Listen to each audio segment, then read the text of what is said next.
ಬಂಗಾಳದ ಫಾಲ್ಟಾ ವಿಧಾನಸಭಾ ಕ್ಷೇತ್ರದ ಮರು ಚುನಾವಣೆ ವಿಚಾರಕ್ಕೆ ಸಂಬಂಧಪಟ್ಟ ಹಾಗೆ ಮತದಾನಕ್ಕೂ 2 ದಿನದ ಮುನ್ನವೇ ಫಾಲ್ಟಾದಲ್ಲಿ ಎಲ್ಲಾ ಉಲ್ಟಾ ಪಲ್ಟಾ ಆಗ್ಬಿಟ್ಟಿದೆ. ಚುನಾವಣಾ ಕಣದಿಂದಲೇ ಹಿಂದೆ ಸರಿದಿದ್ದಾರೆ ಟಿಎಂಸಿಯ ಜಹಾಂಗೀರ್ ಖಾನ್ ಎನ್ನುವಂತ ಮಾಹಿತಿ ಸಿಗ್ತಾ ಇದೆ.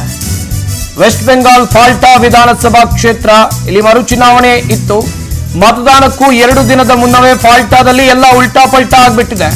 ಚುನಾವಣಾ ಕಣದಿಂದಲೇ ಟಿಎಂಸಿ ಅಭ್ಯರ್ಥಿ ಜಹಾಂಗೀರ್ ಖಾನ್ ಹಿಂದೆ ಸರಿದಿದ್ದಾರೆ.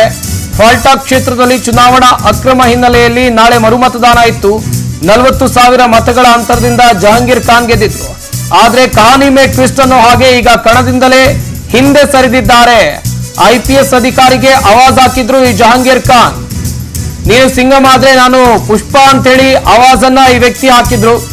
ಆದ್ರೆ 2 ದಿನದಲ್ಲಿ ಮರು ಮತದಾನಕ್ಕೂ ಮೊದಲೇ ಜಾಗ ಖಾಲಿ ಮಾಡಿದ್ದಾನೆ ಜಹಾಂಗೀರ್ ಖಾನ್. ಹಾಗಾಗಿ ಫಾಲ್ಟಾ ಕ್ಷೇತ್ರದಲ್ಲಿ ಬಿಜೆಪಿ ಗೆಲ್ಲೋದು ಬಹುತೇಕ ಖಚಿತ ಅಂತ ಹೇಳಲಾಗ್ತಾ ಇದೆ. ಈ ಮೂಲಕ ಮಮತಾ ಬ್ಯಾನರ್ಜಿ ಸಹೋದರಳಿಯ ಅಭಿಷೇಕ್ ಬ್ಯಾನರ್ಜಿಗೆ ದೊಡ್ಡ ಆಘಾತ ಎದುರಾಗಿದೆ. ಇನ್ನೇನು 2 ದಿವಸದಲ್ಲಿ ಮರು ಮತದಾನ ಇತ್ತು, ಅದಕ್ಕೂ ಮೊದಲೇ ಜಾಗವನ್ನ ಖಾಲಿ ಮಾಡಿದ್ದಾರೆ. ಹಾಗಾಗಿ ಫಾಲ್ಟಾ ವಿಧಾನಸಭಾ ಕ್ಷೇತ್ರದಲ್ಲಿ ಬಿಜೆಪಿ ಗೆಲ್ಲೋದು ಬಹುತೇಕ ಖಚಿತ ಅಂತ ಹೇಳಲಾಗ್ತಾ ಇದೆ. ಅಭಿಷೇಕ್ ಬ್ಯಾನರ್ಜಿಗೆ ಈ ಮೂಲಕ ದೊಡ್ಡ ಆಘಾತ ಎದುರಾಗಿದೆ.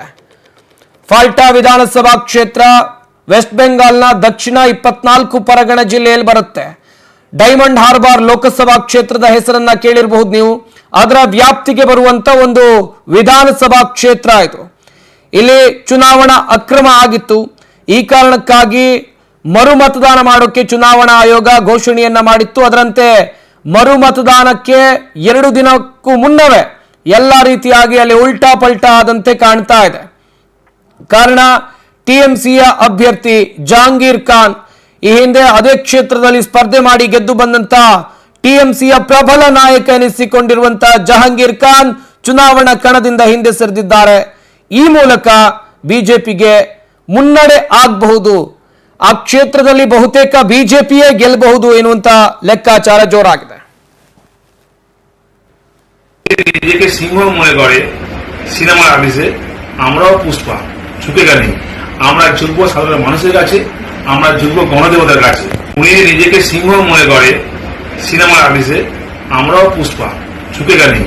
আমরা ঝুঁকবো সাধারণ মানুষের কাছে, আমরা ঝুঁকবো গণদেবতার কাছে। উনি নিজেকে সিংহ মনে করে সিনেমার আবিষে আমরাও পুষ্পা ঝুঁকে নেই।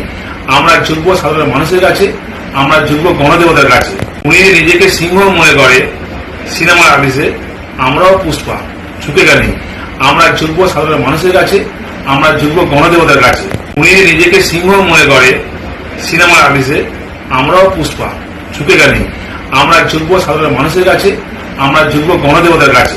উনি নিজেকে সিংহ মনে করে সিনেমার আবিষে আমরাও পুষ্পা ঝুঁকে নেই। আমরা ঝুঁকবো সাধারণ মানুষের কাছে, আমরা ঝুঁকবো গণদেবতার কাছে। উনি নিজেকে সিংহ মনে করে সিনেমার আবিষে আমরাও পুষ্পা ঝুঁকে নেই। আমরা ঝুঁকবো সাধারণ মানুষের কাছে, আমরা ঝুঁকবো গণদেবতার কাছে। উনি নিজেকে সিংহ মনে করে ಸಿನಿಮಾ ಆಫೀಸೆ 2 ದಿನಕ್ಕೂ ಮೊದಲೇ ಇಲ್ಲಿ ಆಗಿರುವಂತ ಉಲ್ಟಾ ಪಲ್ಟವನ್ನ ನೋಡಬೇಕಾಗುತ್ತೆ. ಪಶ್ಚಿಮ ಬಂಗಾಳದ ವಿಧಾನಸಭೆ ಚುನಾವಣೆಯ ಸಂದರ್ಭದಲ್ಲಿ ಚುನಾವಣಾ ಅಕ್ರಮಗಳು ನಡೆದಿದೆ ಎನ್ನುವಂತ ಕಾರಣಕ್ಕಾಗಿ ಭಾರತೀಯ ಚುನಾವಣಾ ಆಯೋಗ ಈ ಕ್ಷೇತ್ರದಲ್ಲಿ ಒಟ್ಟು 285 ಮತಗಟ್ಟೆಗಳು ಬರುತ್ತೆ. 285 ಮತಗಟ್ಟೆಗಳು ಬರುತ್ತೆ. ಈ ಕ್ಷೇತ್ರದಲ್ಲಿ ಮರು ಮತದಾನ ಮಾಡೋಕೆ ಘೋಷಣೆಯನ್ನ ಮಾಡುತ್ತೆ, ಆದೇಶವನ್ನ ಮಾಡುತ್ತೆ. ಅದಾದ ಬಳಿಕ ಆಗಿರುವಂತಹ ಬೆಳವಣಿಗೆಯನ್ನ ಗಮನಿಸಬೇಕಾಗತ್ತೆ. ಇದರ ಫಲಿತಾಂಶ ಬರೋದು ಮೇ 24ನೇ ತಾರೀಕು. ಇದರ ಫಲಿತಾಂಶ ಅಂತ ಹೇಳಿದ್ರೆ ಇನ್ನೂ ಕೂಡ ವೋಟಿಂಗ್ ಆಗಿಲ್ಲ. ಅಲ್ಲಿ ವೋಟಿಂಗ್ ಆದ್ಮೇಲೆ 21ನೇ ತಾರೀಕು ವೋಟಿಂಗು, 24ಕ್ಕೆ ಫಲಿತಾಂಶ ಬರುತ್ತೆ ಅಂತೇಳಿ ಚುನಾವಣಾ ಆಯೋಗ ಘೋಷಣೆ ಮಾಡಿತ್ತು. ಚುನಾವಣೆಗೆ 2 ದಿನ ಇರುವಾಗಲೇ, ಚುನಾವಣೆಗೆ ಇನ್ನೂ 2 ದಿವಸ ಬಾಕಿ ಇದೆ. ಟಿಎಂಸಿಯ ಅಭ್ಯರ್ಥಿ ಚುನಾವಣಾ ಕಣದಿಂದ ಹಿಂದೆ ಸರಿದಿದ್ದಾರೆ. ಎಸ್ ಮಾಹಿತಿಯನ್ನು ಕೊಡ್ತಾರೆ ನಮ್ಮ ಪ್ರತಿನಿಧಿ ಸಂತೋಷ್ ಹೊಸಹಳ್ಳಿ, ನೇರ ಸಂಪರ್ಕದಲ್ಲಿ ಜಾಯ್ನ್ ಆಗ್ತಾ ಇದ್ದಾರೆ. ಸಂತೋಷ್, ಗಮನಿಸ್ತಾ ಇದ್ವಿ ಫಾಲ್ಟಾ ವಿಧಾನಸಭಾ ಕ್ಷೇತ್ರ ಹೈ ವೋಲ್ಟೇಜ್ ಕದನ ಏರ್ಪಡಬಹುದು ಎನ್ನುವಂತ ಒಂದು ನಿರೀಕ್ಷೆ ಖಂಡಿತವಾಗ್ಲೂ ಇತ್ತು. ಆದ್ರೆ ಜಹಾಂಗೀರ್ ಖಾನ್ ಟಿಎಂಸಿ ಅಭ್ಯರ್ಥಿ ಹಿಂದೆ ಸರಿಯೋ ಕಾರಣ ಏನು? ಸಂಪತ್, ಪ್ರಮುಖವಾಗಿ ಕಳೆದ ಇತ್ತೀಚೆಗೆ ವಿಧಾನಸಭಾ ಚುನಾವಣೆಯಲ್ಲಿ ಟಿಎಂಸಿಯ ಅಭ್ಯರ್ಥಿ ಜಹಾಂಗೀರ್ ಖಾನ್ ಸುಮಾರು 35,000 ಮತಗಳ ಅಂತರದಿಂದ ಗೆಲುವನ್ನ ಸಾಧಿಸಿದ್ರು. ಆದರೆ ಅಲ್ಲಿ ಅಕ್ರಮ ನಡೆದಿದೆ ಅನ್ನುವಂಥ ಆರೋಪವನ್ನು ಬಿಜೆಪಿ ಕೂಡ ಮಾಡಿತ್ತು. ಜೊತೆಗೆ ಬೇರೆ ಬೇರೆ ಪಕ್ಷಗಳು ಕೂಡ ಅದನ್ನ ಬೆಂಬಲಿಸಿತ್ತು. ಜೊತೆಗೆ ಅದನ್ನ ಸಾಬೀತು ಮಾಡಿದಂತ ಅಲ್ಲಿರುವಂತಹ ಬೂತ್ ಮಟ್ಟದ ಅಧಿಕಾರಿಗಳೇನಿದ್ರು ಇದನ್ನ ಮರು ಚುನಾವಣೆಗೂ ಕೂಡ ದಿನಾಂಕವನ್ನು ನಿಗದಿ ಮಾಡಿದ್ರು. ನಾಳೆ ಮರು ಚುನಾವಣೆ ನಡೆಯಲಿದೆ.